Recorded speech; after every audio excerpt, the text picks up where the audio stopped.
అని బాగా బాగా నెరవేర్చింది కానీ అసలు రుణమాఫీ అనేది దాని జోలు అయితే లేదు. కొంచెం ఎవరికైతే తెలియదు.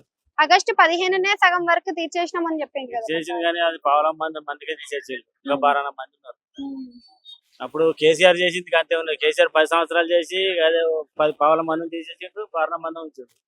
రేవంత్ రెడ్డి కూడా ఇంకంతే చేసాడు. రాని వాళ్ళు అప్లై చేసుకోండి వస్తాయని అంటున్నారు. మరి రాలేదు. చేసినాం ఏమున్నది, అక్కడికి పోతే మాకు రాని ఏం చెప్తాం అంటారు. బ్యాంకులనే కదా ఎక్కడ పోయి అప్లై చేసేది లేదు. వచ్చి ఈ సర్వేలు చేసేది కదా, దాని గురించి ఏమనుకుంటున్నాం? ఏ సర్వే సర్వేలు చేసింది కదా, ఇంటింటికి వచ్చి ఇల్లు ఉన్నాయా లేకపోతే రేషన్ కార్డు ఉందా, ఎన్ని ఎకరాలు ఉంది చేసిలు కానీ ఇంకా రాలే. అది సర్వే కరెక్టే జరిగిందని అనుకుంటున్నాం.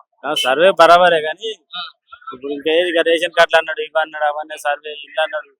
అవి కూడా అన్ని అంత హామీలు ఇచ్చిండు, వస్తానే అని చెప్తాను కానీ ఇంతవరకు అయితే ఏది ఇంకా కాలేదు. ఇప్పుడు భూములు ఉన్నాయి కదా, హెచ్సియు భూముల గురించి యూనివర్సిటీలో తీసుకుంటున్నాడు అని చెప్పి దాని గురించి ఏమనుకుంటున్నాం? అదైతే అక్కడ మా దగ్గర కొంచెం ఫ్రీ బస్సు నుంచి కరెక్టా లేకపోతే తీసేస్తే కరెక్టా? ఇస్తేనే తీసేస్తేనే కరెక్ట్ కానీ ఇక హామీ ఇచ్చిండు కాబట్టి ఇక పెట్టక తప్పదు. అది కానీ దానివల్ల రేట్లు పెరుగుతున్నాయి కదా అన్న.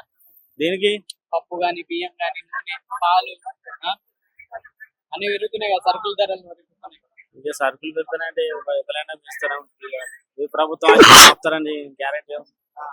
ఇప్పుడు నీ లెక్క ప్రకారం కేసీఆర్ 10 సంవత్సరాలు సంవత్సరాలు ఎవరు కరెక్ట్ అంటే? ఇప్పుడు అరగైదు ఈయనది కరెక్ట్ ఉన్నది, కాకపోతే ఈయన కూడా చేతి వరకు కాదు.